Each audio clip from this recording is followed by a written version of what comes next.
Retomamos aquí en Proeconomía y Finanzas y continuamos conversando con Óscar Lovera.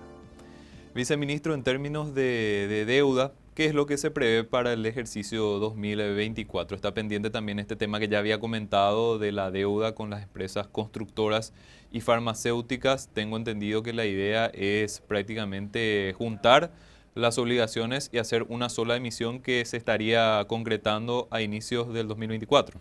Sí, eso es lo que estamos analizando, Eduardo. Nosotros estamos previendo una emisión o una autorización en la ley de presupuesto para el 2024 de una emisión o un endeudamiento de alrededor de 530 millones de dólares. Y como en el mercado financiero uno no puede estar saliendo no puede recurrir cada tanto, sino tiene que entender un poco las condiciones en el que está el mercado financiero internacional. Estamos previendo que se pueda realizar como país una emisión en el año 2024, serían los primeros meses, entre enero y febrero, en el cual podríamos nosotros tomar en cuenta la emisión autorizada en la ley de presupuesto, más lo que estamos nosotros solicitando en la ley que vamos a remitir para la cancelación de las deudas con las vialeras y con las farmacéuticas. Estamos hablando de una emisión probable de alrededor de 1.000 millones de dólares que podrían ser realizadas a inicios del 2024. ¿Va a quedar espacio para endeudamiento a través de la bolsa local, viceministro? Siempre nosotros estamos dejando eso. ¿Por qué? Porque es un escenario que también genera un incentivo para movimiento a nivel local. De hecho, siempre tenemos las previsiones sobre la autorización que nos da el Congreso a hacer una parte a nivel local para justamente generar ese movimiento importante que también se quiere y el apetito que hay de emisión por parte del Estado aquí a nivel local y en moneda nacional. Viceministro, ¿y cómo se equilibra esta necesidad de financiamiento a través de deuda, de bonos soberanos, con lo que son los intereses de la deuda o el servicio de la deuda? Se está teniendo mucha más presión en los últimos años de este componente dentro del presupuesto, ¿verdad? ¿Cómo se va a ir equilibrando esto también para tener un poquitito más de espacio para hacer frente a otras necesidades? Sí, y básicamente lo que tenemos acá es un nivel de deuda que conocemos, ¿verdad? De donde el 32% de esa deuda está a tasa variable. Esa tasa variable por las condiciones financieras internacionales, la situación de Estados Unidos, la inflación, la tasa que está manejando actualmente, estamos hablando de que los intereses de esa deuda más que se duplicaron en los últimos años y ese es lo que está generando esa presión adicional sobre los esfuerzos que está realizando el Estado para poder hacer frente a esos compromisos. Volviendo un poco al concepto del gasto rígido, el 57% de lo que ya está previsto como adicional para el 2024 con recursos del Tesoro, es decir, principalmente de los impuestos, va a ir destinado a hacer frente al pago de intereses. Estamos hablando de más o menos 250 millones de dólares adicionales solamente para hacer frente al pago de intereses en el 2024. Obviamente nosotros vamos a ver las condiciones, las mejores condiciones para el país al momento de una emisión e ir cambiando un poco, por un lado el perfil y por el otro los costos que nos permitan ir abaratando esto, que baje esto. La expectativa es que también en los próximos meses vaya bajando la tasa de interés y eso nos va a permitir también generar un espacio adicional para atender los compromisos que tiene el Estado con esos recursos provenientes de los impuestos. Paraguay no tiene posibilidad, viceministro, de apuntar a una emisión de moneda local. Tengo entendido que otros países tienen experiencias con eso.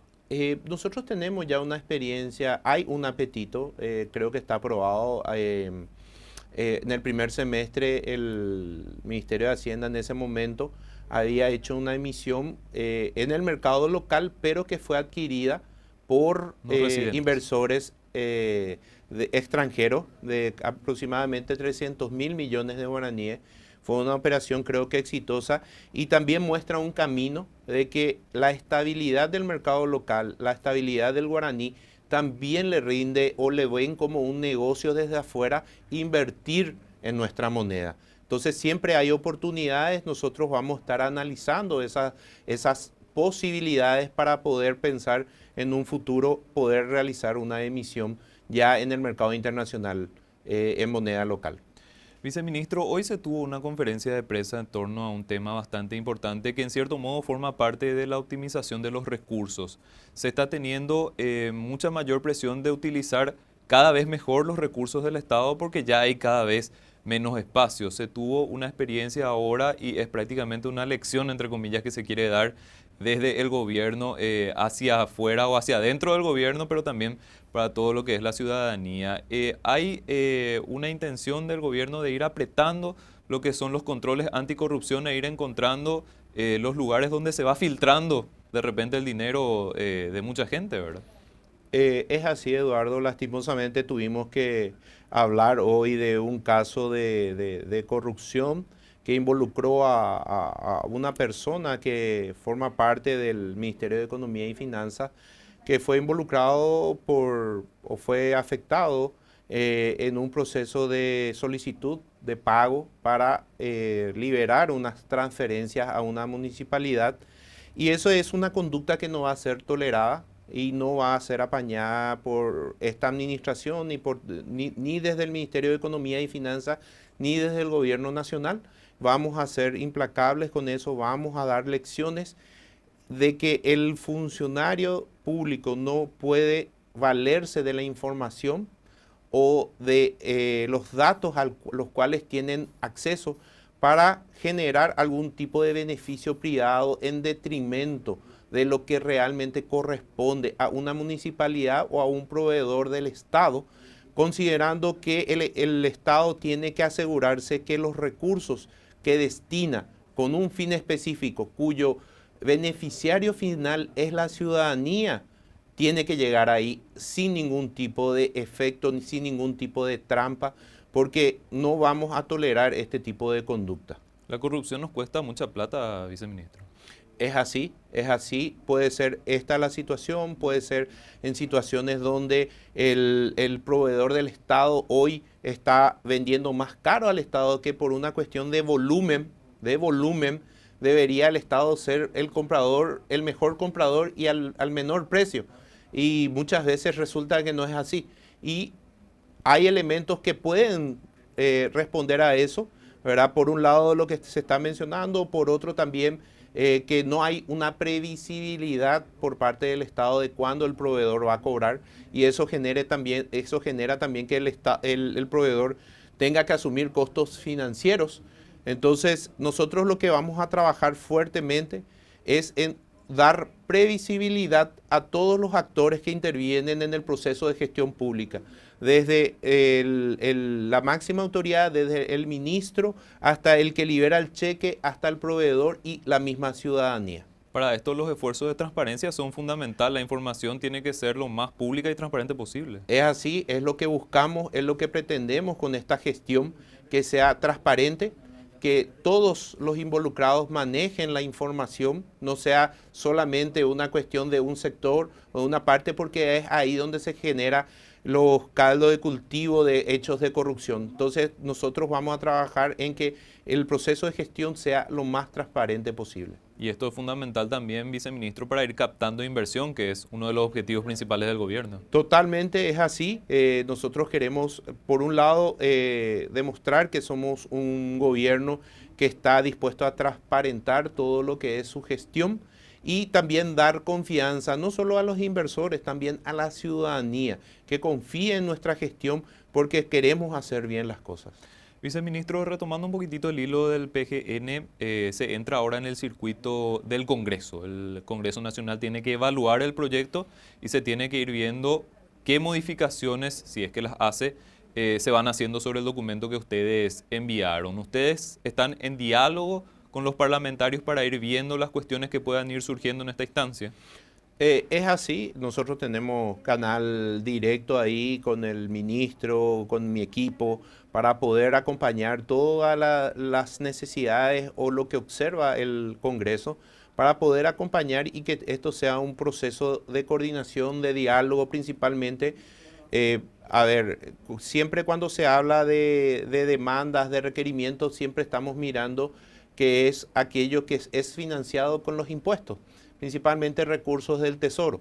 Entonces, hoy el proyecto que hemos presentado, alrededor del 88% está destinado a gastos rígidos. El presupuesto del año pasado estaba en 89, bajó un poco. La idea es generar cada vez un poco más de espacio para poder dar, digamos, cobertura a los bienes y servicios que también demanda la ciudadanía. Y la idea es acompañar ese proceso para principalmente evitar que esa rigidez que estamos presentando hoy aumente. ¿Por qué? Porque el día de que se empiece a ejecutar, terminamos ejecutando los gastos rígidos que tenemos muy poco espacio para ejecutar otros gastos que también nos demanda la ciudadanía. Por ejemplo, todo lo que hace a kits escolares, todo eso se financia con ese 12% que está hoy, digamos, dentro de los gastos que, digamos, no son rígidos, pero son muy necesarios. Viceministro, el presidente de la República bajó una línea, sin lobbies individuales por parte de los ministros para el PGN 2024. Es así, lo dejó bastante claro el presidente de la República. Nosotros estamos muy conformes con esa bajada en línea por parte suya, a los efectos de que estemos en un trabajo coordinado. Nosotros desde el Ministerio de Economía y Finanzas vamos a acompañar la gestión de cada una de las entidades. Más allá del tema presupuestario, que es una herramienta, queremos apoyar la gestión que tienen cada una de las entidades. Tuvimos muy poco tiempo para hacer ajustes importantes al presupuesto, pero ahora ya estamos en función de gobierno y tenemos que trabajar muy coordinadamente para que los objetivos que ha manifestado el presidente de la República y ha sido asumido por cada uno de los ministerios puedan ser cumplidos de la manera más eficiente posible. Es aquí donde el ministro Fernández insiste mucho con el desafío es hacer más con los mismos recursos que se tenían antes que ingresemos. Y es importante también ir cuidando esto durante el ejercicio, viceministro, porque se suelen dar ampliaciones generalmente durante el año y eso otra vez va generando mayor presión sobre lo que es el presupuesto. Sí, cuando se dan ampliaciones y estas ampliaciones van dirigidas a gastos rígidos, a salarios, es ahí donde el Ministerio de Economía se siente imposibilitado de generar algún tipo de gestión adicional que le permita, por así le digo, por llamarlo de una manera, administrar ese mayor requerimiento. Cuando son ampliaciones de otro tipo de gastos, bueno, tenemos herramientas como el plan financiero, el plan de caja, que podemos nosotros hacer una gestión diferente, pero cuando nos amplían en la ley, en gastos rígidos, es donde tenemos inconvenientes. Esto es un trabajo constante, viceministro. Ahora se está en la etapa final del PGN 2024 y va a quedar muy poquitito tiempo para empezar con el circuito del 2025. Se está constantemente trabajando en tema presupuestario. Es así, esto es muy dinámico,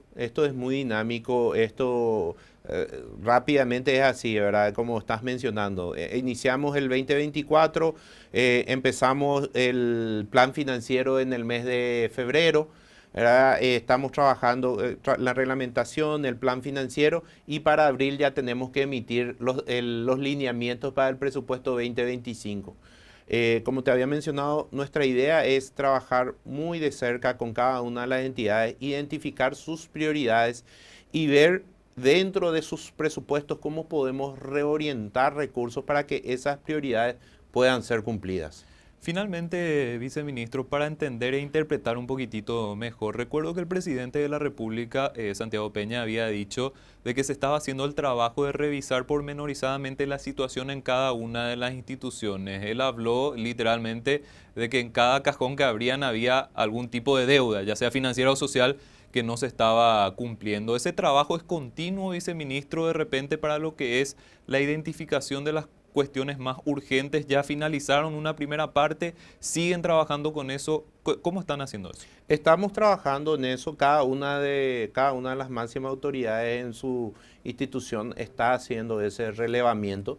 Si bien nos abocamos fuertemente a estos dos casos que había mencionado, obras públicas y salud, un poco por tamaño de los montos que estamos hablando, ese trabajo está siendo realizado en cada una de las entidades y estamos trabajando con algunas, ya estamos trabajando para ver qué opciones tenemos para ir esas deudas, ir cancelándolas entre este ejercicio y el siguiente.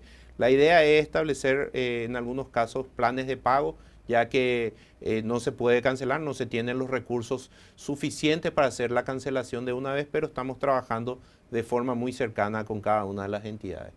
Viceministro, le agradecemos muchísimo su tiempo, que nos haya explicado los detalles del PGN 2024. Esta es una cuestión que va a seguir. Justamente mencionábamos que empieza ahora el circuito parlamentario y hay muchísimas cuestiones que se van a ir sumando al debate, así que esperamos contar con su participación nuevamente en este espacio. Sin problema, Eduardo, estamos a las órdenes siempre. Muchísimas gracias. Estuvimos conversando con Óscar Lovera, viceministro de Administración Financiera.